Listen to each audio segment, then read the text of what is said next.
விடுதலையை ஆவியானவர் கொடுக்கிறார். அதனால தான் நம்ம ஆவியினால நிரம்பி இருத்தல் என்பது ரொம்ப முக்கியமானது. எல்லா காரியத்திலும் உங்களுக்கு ஒரு காரியம் நடக்கணுமா, நீங்கள் அபிஷேகத்தில் நல்ல நிரம்பி துதிச்சிட்டே இருங்க.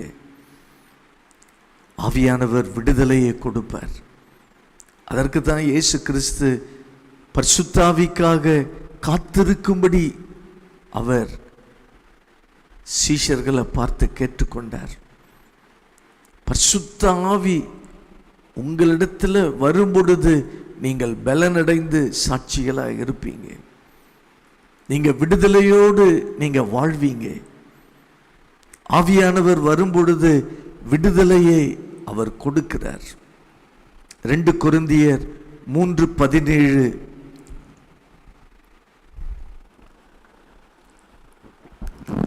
கர்த்தரே ஆவியானவர், கர்த்தருடைய ஆவி எங்கேயோ அங்கு விடுதலையும் உண்டு. நம்ம எல்லாருக்கும் தெரிந்த மிக முக்கியமான ஒரு வார்த்தை. தேவ ஆவியானவர் ஒரு மனுஷனுக்குள்ள வரும்பொழுது அவர் செய்கிற முதல் காரியம் என்ன தெரியுங்களா? விடுதலையை கொடுக்கிறார். விடுதலையை கொடுத்து பலப்படுத்துகிறார். எதில் நமக்கு விடுதலை இல்லையோ அதில் விடுதலையை கொடுத்து பலப்படுத்தி சாட்சியாய் நிறுத்துகிறார். அப்போ ஆவியானவர் அந்த அபிஷேகத்தை நம்ம அனுபவிக்கும் பொழுது, அபிஷேகத்தில் நம்ம நிரம்பும் பொழுது நமக்கு அவர் விடுதலையை கொடுக்கிறார்.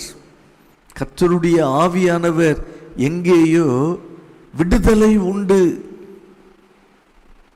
ரோமர் 7ஆம் அதிகாரம் 24வது வசனத்தில் பவுல் அவர் சொல்றாரு, அவர் ரட்சிக்கப்பட்ட ஆரம்பத்தின் சூழ்நிலையில் அவர் சொல்கிறது 24வது வசனம், நிர்பந்தமான மனுஷன் நான், இந்த மரண சரீரத்தினின்று யார் என்னை விடுதலையாக்குவார்? ஒரு போராட்டம் இங்கு சொல்லப்படுகிறது. நிர்பந்தமான மனுஷன் நான், இந்த மரண சரீரத்தினின்று யார் என்னை விடுதலையாக்குவார்கள்? கதறுகிறார்.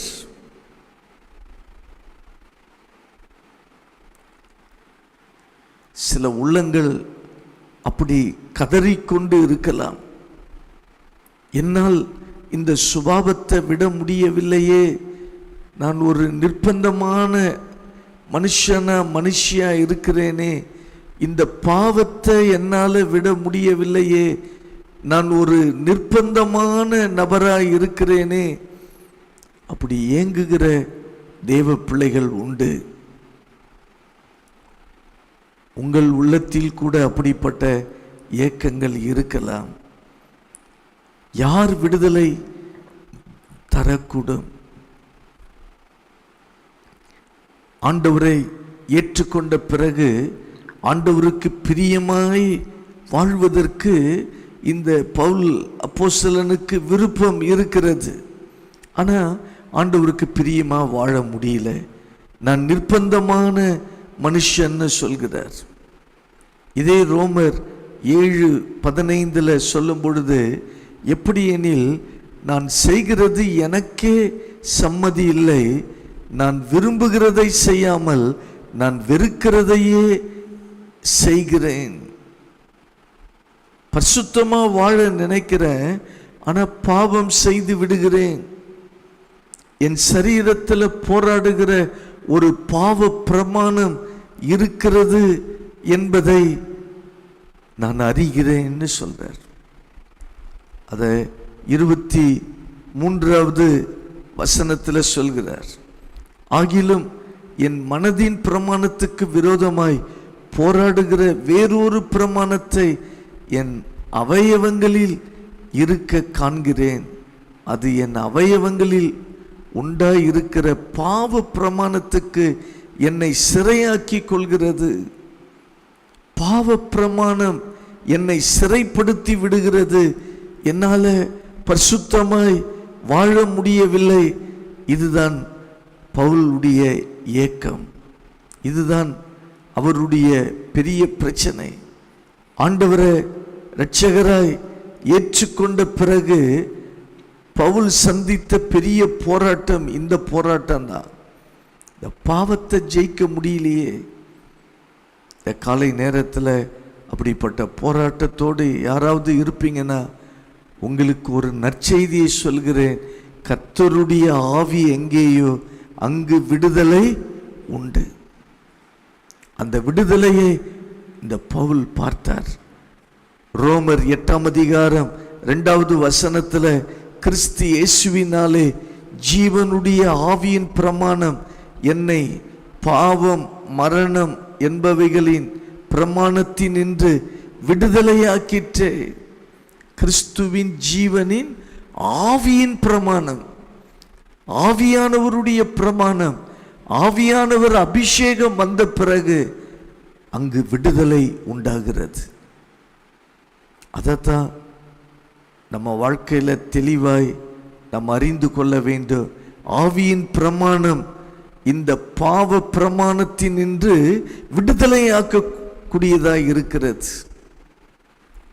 பவுல் சொல்றாரு, இப்ப என்னால பரிசுத்தமாய் வாழ முடிகிறது. மகிழ்ச்சியோடு சொல்லுகிறதை நாம் பார்க்கிறோம். அப்ப ஆவியானவர் வரும்பொழுது பாவத்தின் வேரை சுட்டெரிக்கிறார். சுட்டெரித்து அந்த பாவத்திலிருந்து நம்மை விடுவிக்கிறார், பரிசுத்தத்தை கொண்டு வருகிறார். அதான் பரிசுத்த ஆவியானவர் கொடுக்கிற விடுதலை. அதுக்குத்தான் நம்ம ஆவியில நிரம்பணும். அபிஷேகத்துக்குள்ள நம்ம என்ன செய்யப்படணும்? காணப்பட வேண்டும். நம்ம ரட்சிக்கப்பட்டது உண்மைதான், ஆனால் நமக்குள்ள இருக்கிற ஜென்ம சுபாவங்கள், இச்சைகள், கோபங்கள் இதெல்லாம் இருக்குது. இவைகள் தான் நம்மை பாவம் செய்ய வைக்கிறது. ஆனால் பரிசுத்த ஆவியானுடைய வல்லமை வரும்பொழுது ஜென்ம சுபாவத்தை அவர் சுட்டெரித்து விடுகிறார்.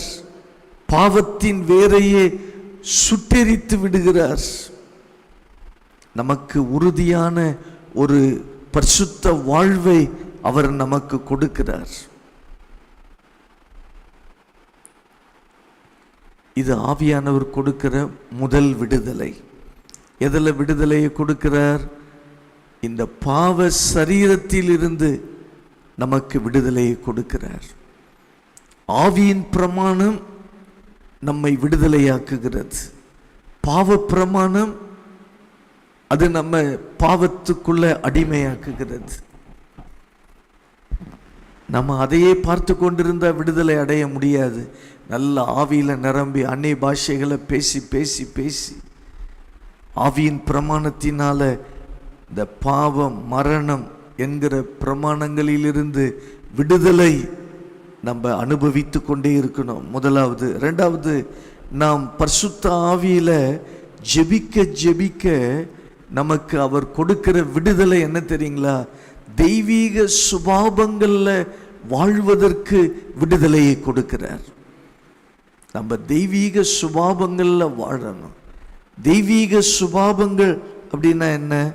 கலாத்தியர் 5ஆம் அதிகாரம் 22, 23 சொல்லப்பட்டிருக்கிற ஆவியின் கனி 9. அதான் தெய்வீக சுபாவம். சிலர் தெய்வீக சுபாவத்தை பற்றியே கவலைப்பட மாட்டாங்க, ஆவியின் கனியை குறித்து கவலைப்பட மாட்டாங்க. நம்ம ஆவியானவருடைய அபிஷேகத்தில் நிரப்பப்படும் பொழுது நாம் அதை விரும்பணும். ஆண்டவரே, என் குணங்கள் மாறணும், என் சுபாவங்கள் மாறணும். ஆண்டவரே, என் வாழ்க்கை முறையை நீங்கள் மாற்றி அமைக்க வேண்டுமாப்பா. எனக்கு கிறிஸ்துவின் சுபாவம் வரணும், ஆவியின் கனி வரணும். அதனால தான் நம்ம ஆவியினால நிறைந்து வாழணும். எபேசியர் 5:18 நம்ம பார்க்கிறோம். பரிசுத்த ஆவியில நம்ம நிரப்பப்பட்ட ஒரு வாழ்க்கை நம்ம வாழணும். ஒவ்வொரு நாளும் காலையில் பரிசுத்த ஆவியின் அபிஷேகத்துக்காக நம்ம கேட்கணும். பரிசுத்த ஆவியில நம்ம நிரம்ப வேண்டும். பரிசுத்த ஆவியானவருக்கு நம்ம இடம் கொடுப்பது அவசியமானது. அப்போ ஆவியானவர் வரும் பொழுது ரெண்டாவது நம்முடைய சுபாவங்கள்ல விடுதலையை கொடுக்கிறார். சில சுபாவங்கள் நமக்கே தெரியும், இது நான் மாறலையே, அவர் மாற வைப்பார். நீங்க மாற்ற முடியாது. நீங்க ஆவிக்குள்ள நிரம்ப நிரம்ப பரிசுத்த ஆவியானவர் தேவையில்லாத சுபாவங்களை நீக்கி ஆவியின் கனியை அவர் கொண்டு வருவார். நம்ம முயற்சி பண்ணி நம்ம வெற்றியுள்ள வாழ்க்கை வாழ முடியாது, விடுதலை வாழ்க்கை வாழ முடியாது. ஆவியானவர் இல்லாமல் நம்ம விடுதலை அடைய முடியாது. அதான் மிக மிக முக்கியமானது. அதே போல ஆவியானவர் உடைய அபிஷேகம் மூன்றாவது நம்ம மேலே வரும் பொழுது, அவர் அபிஷேகத்தில் நம்ம நிரப்பப்படும் பொழுது சரீரத்தில் விடுதலை உண்டாகிறது. நம்ம சரீரத்தில் விடுதலை கொடுக்கிறார். சரீரம் நோயினால் பாதிக்கப்பட்டு இருக்கலாம், பலவீனத்தால் பாதிக்கப்பட்டு இருக்கலாம். நம்ம அபிஷேகத்தில் நிரம்ப நிரம்ப நம்ம நோயிலிருந்து விடுதலையை அவர் கொடுக்கிறார். தான் வேற வழியே இல்லை. எனக்கு இந்த வியாதி வந்துடுச்சே, இந்த பலவீனம் வந்துடுச்சேன்னு கவலைப்படுவதனால எந்த மாற்றமும் வரப்போகிறது இல்லை. நான் பரிசுத்த ஆவியில நிரம்பும் பொழுது, நான் அபிஷேகத்தில் நிரம்ப நிரம்ப நிரம்ப அந்நிய பாஷைகள் பேச பேச என் சரீரத்தில் உள்ள நோய்களிலிருந்து விடுதலை. முதல்ல ஆத்துமாவில் விடுதலை, பாவத்திலிருந்து விடுதலை. இரண்டாவது தெய்வீக சுபாவத்தில் வாழ்வதற்கு ஆவியானவர் விடுதலையை கொடுக்கிறார். மூன்றாவது நம்ம சரீர சுகம். ஒரு நோய் உங்களை தொடர்ந்து வந்து கொண்டிருக்கலாம். மருத்துவர்கள் கூட சொல்லி இருக்கலாம், இதெல்லாம் ஒன்றுமில்லை அப்படின்னு சொல்லி இருக்கலாம். ஆனாலும் ஒரு வியாதி உங்களை தொடர்ந்து வந்து கொண்டு இருக்கலாம். அபிஷேகத்துக்குள்ள நிரம்புங்கள், ஆவியானவர் விடுதலையை கொடுப்பார். அந்த வியாதி பலவீனத்திலிருந்து விடுதலையை கொடுப்பார். அதான் கர்த்தருடைய ஆவி எங்கேயோ அங்கே விடுதலை உண்டு. ஆத்துமாவில் மட்டுமல்ல விடுதலை, நம்ம சரீரத்திலும் விடுதலையை ஆவியானவர் கொடுக்கிறார். நாலாவது பிசாசு போராட்டத்திலிருந்து விடுதலையை கொடுக்கிறார். எத்தனை சத்துருடைய போராட்டங்கள் உங்க வாழ்க்கையில இருக்கலாம். எபேசியர் 6ஆம் அதிகாரத்தில்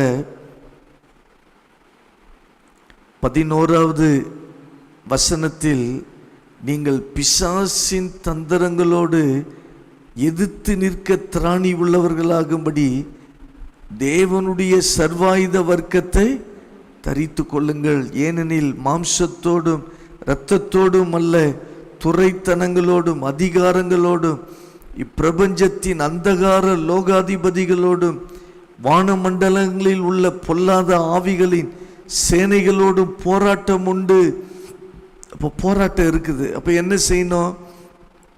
சர்வாயுத வர்க்கத்தை அணிந்து கொள்ளணும். அது மட்டுமல்ல, 18வது வசனம் எபேசியர் 6:18, எந்த சமயத்திலும் சகலவிதமான வேண்டுதலோடும் விண்ணப்பத்தோடும் ஆவியினாலே ஜெபம் பண்ணி. ஆவியில ஜெபம் பண்ணணும், அந்நிய பாஷையில் ஜெபம் பண்ணணும். எதற்கு? பிசாசின் போராட்டத்திலிருந்து விடுதலையை பெற்றுக்கொள்வதற்கு. அப்போ கர்த்தருடைய ஆவியானவர் அசைவாடும் பொழுது அது பிசாசுடைய போராட்டங்கள்ல இருந்து, பிசாசின் கட்டுகள்ல இருந்து அவர் நமக்கு விடுதலையை கொடுக்கிறார்.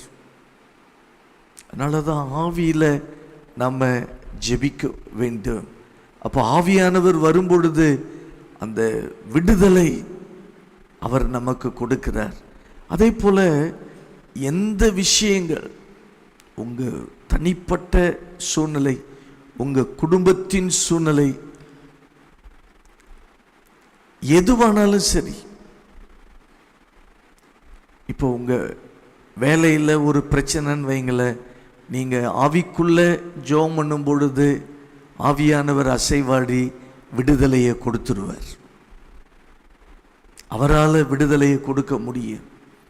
தொழிலில் பிரச்சனை, நல்ல ஆவியில் ஜெபம் பண்ணுங்க,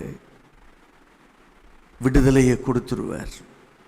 குடும்பத்தில் பிரச்சனை, நல்ல கவலைப்படுறத நிறுத்திட்டு ஆவியில் நிரம்பி அந்நிய பாஷைகள் பேச பேச குடும்ப பிரச்சனைகள்ல இருந்து விடுதலையை தருவார்.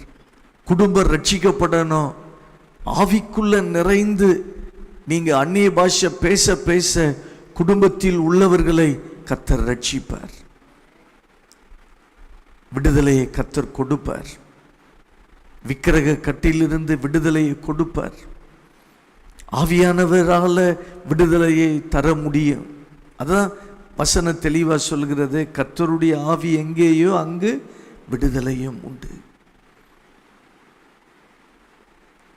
உங்களுடைய சொந்த விஷயங்கள் எதுவானாலும் சரி, ஒரு நிலம் வாங்கணும், ஒரு வீடு கட்டணும், ஆவியில் நிரம்பி ஜெபிக்கும் பொழுது ஆவியானவரால் செய்ய முடியாத காரியங்கள் எதுவுமே இல்லை. அவர் விடுதலையை நிச்சயம் கொடுப்பார். விடுதலையோடு அவர் வாழ வைப்பார். ஆவியானவரால் முடியும். அதே போல சபையின் காரியங்களில் சபை வளரணும் அப்படின்னா என்ன செய்யணும்? நல்ல ஆவிக்குள்ள நம்ம நிரம்பி அந்நிய பாஷைகள் பேச பேச சபை வளரும், ஆத்துமாக்கள் வருவார்கள். சபை ஒரு விடுதலையோடு ஆராதிக்கணும், விடுதலையோடு கர்த்தரை சேவிக்கணும், அந்நிய பாஷைகள் பேசணும். நல்ல ஆவியில் நிரம்பி நம்ம பேச பேச பேச விடுதலையோடு இங்கே வந்து ஜனங்க ஆராதிக்க தொழுது கொள்ள பரிசுத்த ஆவியானவர் அந்த விடுதலையை கொடுக்கிறார். அவர் ஊழியமானாலும், உலக காரியங்களானாலும், நம்முடைய குடும்ப காரியங்களானாலும், எந்த காரியங்களானாலும், எது உங்களுக்கு ஒரே குழப்பமாக இருக்குதுன்னு வச்சிங்களேன், குழப்பத்தை யோசிக்காம நல்ல ஆவியில் நிரம்பி அந்நிய பாஷைகளை பேசிக்கிட்டே இருங்க. என்ன நினச்சிக்கிட்டு, ஆவியானவரே இந்த விஷயத்தில் நீங்கள் அசைவாடுவீங்கன்னா கண்டிப்பாக விடுதலை எனக்கு உண்டு. இது நீங்கள் மட்டும்தான் இந்த விடுதலையை தர முடியும், வேற யாரும் எதுவும் செய்ய முடியாது. இப்போ எந்த ஒரு காரியங்கள், சூழ்நிலைகள், விடுதலை இல்லாமல் இருக்கிற எந்த காரியங்களானாலும் ஆவியானவருக்கு இடம் கொடுத்து, ஆவியானவரே நீங்க அசைவாடுங்க. அந்த அபிஷேகத்தில் நம்ம நிரம்பி காணப்படும் பொழுது ஆவியானவர் இறங்கி என்ன செய்கிறார்? விடுதலையை கொடுக்கிறார்.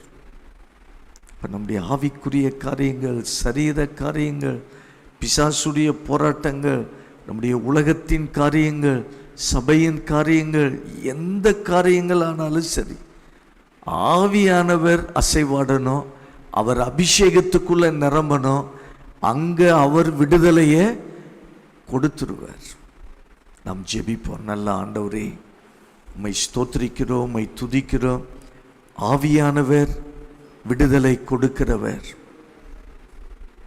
நாங்கள் மனசை போட்டுக்கிட்டு குழப்பிக்கொண்டு வாழக்கூடாது. எந்த விஷயத்தில் விடுதலை தேவையோ ஆவிக்குள்ள நிரம்பினா போதும், ஆவியில் ஜெபம் பண்ணிக்கிட்டே இருந்தால் போதும். அந்த காரியத்தில் ஆவியானவர் விடுதலை கொடுக்கிறவர். அப்பா, இந்த நாட்களில் அப்படி ஆவிக்குள்ள ஜெபித்து கொண்டு இருக்கிற பிள்ளைகளுக்கு ஒரு விடுதலை உண்டாகட்டும் ஆண்டவரே. இந்த காலை நேரத்தில், இந்த ஜெப நேரத்தில் ஒரு விடுதலை உண்டாகும்படி ஜெபிக்கிறேன். ஆவியானவர் அசைவாடி அந்த விடுதலை உண்டாகும்படி ஜெபிக்கிறோம். அப்பா, உங்கள் வசனத்தை நாங்கள் புரிந்து கொள்ள வேண்டும் என்றாலும் ஆவியானவர் அசைவாடும் பொழுது வார்த்தையை புரிந்து கொள்வதற்கு விடுதலையை கொடுக்கிறவர் அப்பா. எல்லாவற்றுக்கும் விடுதலை நீங்க தான். உங்களை சார்ந்து கொள்கிறோம். பலப்படுத்துங்க. ஜெபத்தில் கலந்து கொண்டவர்கள் ஆசீர்வதிங்க. புது சர்ச்சில் கலந்து கொண்டவர்களை ஆசீர்வதிங்க. ஆன்லைன் மூலமாய் பார்த்து கொண்டிருக்கிறவர்களை நீங்க ஆசீர்வதிக்கும்படி ஜெபிக்கிறோம். ஒவ்வொருத்தருடைய வாழ்க்கையிலும் ஒரு பெரிய விடுதலை இயேசுவின் நாமத்தினால உண்டாகட்டும். பரிசுத்த ஆவியானவரால உண்டாகட்டும். இயேசுவின் மூலம் ஜெபிக்கிறேன் நல்ல பிதாவே, ஆமென். ஆமென். கர்த்தர் உங்களை ஆசீர்வதிப்பார். தோத்திரம்.